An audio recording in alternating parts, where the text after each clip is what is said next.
And now we get Ty Miller joining us. Dude, you're in the UFC. That's fucking cool. Yeah, yeah. It was a super cool experience, man. It was even cooler than the Contender Series one. And yeah, dude, they treat you like amazing over there, man. Like the whole staff was just really nice and wonderful and super helpful with all the nutrition and the supplements and everything. And yeah, they got their stuff dialed in. How did it feel? What was the week like for you getting there and going through this kind of a fight week for the first time? Yeah, it was different because I just saw like some of the biggest names in the sport, and it was cool because I was just right alongside them doing all the same things they were doing, and I felt like I belonged with them. Was there a moment where it hit you? Has it hit you that you're accomplished one of the goals? Like you're here. This is one of the bigger ones. The three little letters on that sweater aren't from someone that else that gave it to you for cornering. That's yours. Your name is on the back of some of this gear. Yeah, yeah. I mean, I don't think it's really like fully set in. I don't know. It's just been like pretty surreal. I mean, especially all the everything outside of fighting. Was pretty surreal, but just the fight itself and afterwards and kind of getting the performance bonus and everything alone, that was pretty crazy, man. I was in I was expecting a finish, but I there's some other big names on there, and I wasn't sure if I was going to get the performance bonus, but we were able to get it done. There's a couple different reasons why fights fell off the card. Did your start time, was there much adjustment for you on Saturday being the first fight and having those couple fall off in the postponement with the start of the event? Yeah, because I believe the event was supposed to start at 2, and then they like throughout the week, or no, like that same day they kind of just kept pushing it back like more and more and more. They said 2 at first and 2:30, then they said 3:08, and then they said 3. But it didn't really throw me off too much. I mean, I was the first fight regardless, so I was ready to go whenever. What was the walkout like? What's that moment like? It's T-Mobile Arena. It's this massive place, and you get to make that walk. Yeah, it's different for sure. I was the first fight, so it wasn't packed, of course, but there was still a good amount of people there, and just like the way everything is set up alone, and the production and everything, it's different. But it was really cool too, though. Yeah, I really didn't get you know uh, any jitters though. I stayed pretty calm. I was pretty relaxed. I was having fun in the back, and yeah, I was super excited to go out there and perform, man. Adam Fugitt, some of the things last week when James was here that he laid out, Adam did. He's like, I was pretending to be Adam. I was launching his big body kicks. I was doing that the whole camp. So it sounded like you had it pretty honed in on what to expect from Adam. Yeah, yeah, yeah, for sure. And James did a great job. He was doing good with all the body kicks, the head kicks. Because Adam kind of kicks off his back leg up and down the body, and he goes for that snatch single too. So uh, James did it like to the T. He did it perfect, and I was able to get a lot of good rounds and kind of game plan pretty good for this guy. And yeah, I was well prepared going out there. But he did land some good body kicks, I'm not gonna lie. Well, landing well, I mean, your right hand was on point immediately. It looked like you were moving the chin over quite a few times. Did you expect to have that immediate success with that shot? Yeah, I knew my straight was gonna be money for this fight, you know, going righty lefty. So that was one of my main tools. Of course, my jab too. I wanted to throw more body kicks, throw some head kicks in there. But I just always fall back on the boxing, but I got to be better with that stuff, man. I got to mix in some more things and use some more of my tools. I always just kind of like fall back on my boxing and then like my knees and elbows. Elbows. Speaking of elbows, any stitches? It looked like he got you with one spinning elbow that unfortunately started to pour blood everywhere. Yeah, he got me with a good one. I don't know if you can see it too Oh, your well. hair's too thick, dude. Yeah, that's pretty thick. But I got about 5 staples in my head. But Oh, yeah, it's honestly actually not hurting very bad at all, though. I thought it was gonna be really sore, but it actually feels pretty good. what do you do after the fight? Because you're bleeding, you're victorious. What happens after leaving the octagon? Uh, Nothing too crazy at all. I just met up with the family and we went to Crack Shack and I had a nice fried chicken sandwich and I had some ice cream and that was about it. We kind of just like reminisced about the night and uh, just talked about the fight. We watched the fight a couple times, but nothing too crazy, man. Where are you when you find out that you get a performance bonus, that you get one of these massive new bonuses? Like, where are you when that happens? I was at the hotel and my striking coach Matt calls me and he's like, "Hey, I need you to go to the press conference and like go to right when Dana White sits down and starts talking about the fights." And we go there, and then he goes, "All right, fight of the night, Gaethje, Pimlet, and the performance of the night, Miller and Hokett." And we just jumped up and we're all cheering, and yeah, it was crazy because again, like I really thought I was gonna finish it, but I thought there was gonna be some other big finishes on the card too, and I kind of figured they would favor them over me, but um, you know, yeah, luckily we were able to get it, and I was watching the fights too. I was like, man, I might be able to pull this off still. Well, either way, you were going to get that finish bonus if you didn't get that bonus. So it's nice to have those in line. Was there any thought process that now there's that extra incentive, or you're like, no, man, this is just who I am. I go out there to fight like this. Oh yeah, I mean, for sure, it kind of does change things a little bit because yeah, because it was that day.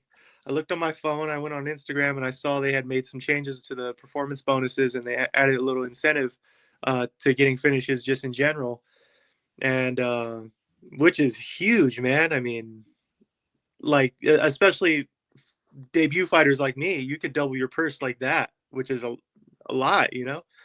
And so yeah, I don't know if it made me more aggressive or made me chase the finish more because uh honestly, I kind of always try to go for the finish and always try to kind of take someone's head off.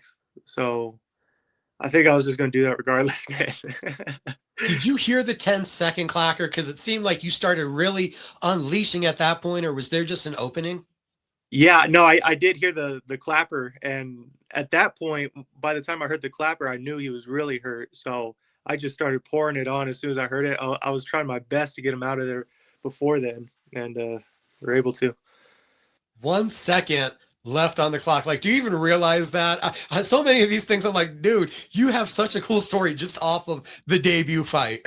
Yeah, there was like 3 buzzer beaters that night. It was pretty cool. But yeah, it was super cool, man. Yeah, just everything went almost perfect. It was awesome. What does it mean? And are you even able to encapsulate it or put it into words that in one night you reached so many goals and changed your family's life? Yeah, it I keep waking up every day and I'm like, holy shit, I just got 100 grand bonus. it's it's weird, man. Like I definitely did not expect that at all. The most I thought I was gonna make was like, maybe like 50 G's, but god dang, dude. It's surreal. Dude, all the hard work paying off and coming around, and to know what you and your beautiful partner were going through previously and now having your first home and stuff. Like, does it feel like you're seeing the fruits of the labor, that this is like all paying off? Can you put those into emotions where you're at? Yeah, yeah, for sure. There's definitely some tough times, man. And there's definitely times too where I was like, man, am I gonna be able to do this? And yeah, it's cool looking back now. I was able to endure all the struggles and hardships, and yeah, it's paying off. And I'm, looking forward to many more moments like this. You said there was people, but there wasn't too many people in T-Mobile. Could you hear your family screaming after you won? Yeah, on the way out for sure. Yeah, they weren't hard to find. They came like right up to the tunnel, and yeah, they're easy to find. A whole bunch of moments. We literally say this couldn't get off to a better start for Ty Miller. In a whole, what does it feel like right now at the gym? Because there's you, there's James, there's Sergio, there's Hondo. It feels like after a couple years of some quietness, except from the local scene for fit, that you guys are ready to explode once again on the world scene. Yeah, man. And I even consider those guys to be better than me. I mean, seriously, dude. Sometimes Hondo's just a 135, or I'm a 170. Or sometimes he could beat my ass, dude. Same with Little Surge. Like these guys are really freaking good, man. And James too. He's just so goddamn strong. He's such a good grappler, and he's got really good submissions. And I just think, we're full of talent, and the world does not know it yet. But they'll come on the scene soon, and I'm hoping this win lights a fire under their ass, dude, and makes them work even harder. Could you feel that emotion? Because I was just seeing the messages that they were sending you, stuff they were saying on Instagram and Facebook, and the investment that everyone had in this moment for you. Yeah, I totally can. Yeah, it's overwhelming too, dude. It's yeah, I'm overwhelmed with joy, and I'm happy to have the support from them. Your dad was a catalyst for a lot of this, bringing you into loving MMA, holding mitts for you when you were young. What was it like talking to him after the fight? How proud was he and how excited was he? I didn't see him until like after the main event and everything, and then we met at the hotel later. We just kind of looked at each other, and we just had big old smiles. We hugged each other. It was yeah, it was super cool. It was just nice seeing all my family again after the fights and everything. So we got 5 staples in the head. Does that mean you're taking a week off? Yeah, yep, probably, man. Yeah. Um, Actually, I need to see when I need to get these pulled out, honestly. What do you want the trajectory for 2026 to look like? You get the first one out of the way on the first card of the year. What would your hopes be for the rest of the year? Yeah, I would like to fight it at least like 4 more times, yeah, and just work my way through the ranks and get some more bonuses and eat some more fried chicken. How good was that fried chicken? It's really good. I got the Firebird from Crack Shack. God damn, it's really good. Man, next time you're out there, you also have to check out Smoke and Fire. They have I believe it's like their fried chicken sliders with like blueberry jam on top of it. What's it called? I think it's like Smoke and Fire. I'll find it for you. I'll send you the reel on Okay. on Yeah. Instagram. But yeah, that'll be the next post fight meal. So we now found the way to tie his heart. He loves fried chicken. Yeah, I do, man. Fried chicken and pizza. What do you think you're going to be able to do with that $100,000? Have you started making like a list of how you invest this, how you set yourself up, what you do now that you've been able to accomplish this? Yeah, honestly, with getting this much money, I'm kind of thinking about taxes and how I'm going to handle everything with that. And, I've been talking with Tim, and, he knows the guy, so he's going to help me manage, my taxes and everything like that. And, but like, as far as like things I want to get, I really don't know. I feel like I kind of already have everything I need and want. So, probably just sit on it, man. See, that's the wise fighter. Investment, use it, save it up. It's not going to be here forever. This is, as Dana White says, an opportunity. And the first time out, Ty Miller made more than the most of that opportunity. Yeah, man. Yeah, I'm trying to be smart with my money, man. Invest in some things, and you know, yeah, I don't want to blow it and be broke by the end of this. You know what I mean? And we'll leave on this one. How'd you grade your performance? How happy were you with the actual 4 minutes and 59 seconds that you displayed?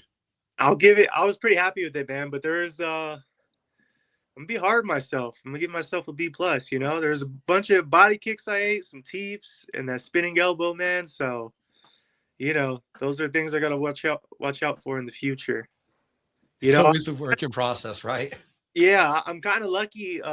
You know, I was anticipating something to come back when I threw that straight and he spun, because if I just left my head, you know, straight up and he caught me on the jaw, he could have put me out. You know what I mean? So I just got to be more aware about some things, and you know, uh, be quicker with my counters and my reactions and things like that. But I'm gonna give myself B plus. It was a B plus for a big, beautiful performance. Ty Miller, you have a great night. All right, thank you, man. Take care. Ty Miller, 1-0 in the UFC. So happy to see the fruits of the labor that he has put in coming to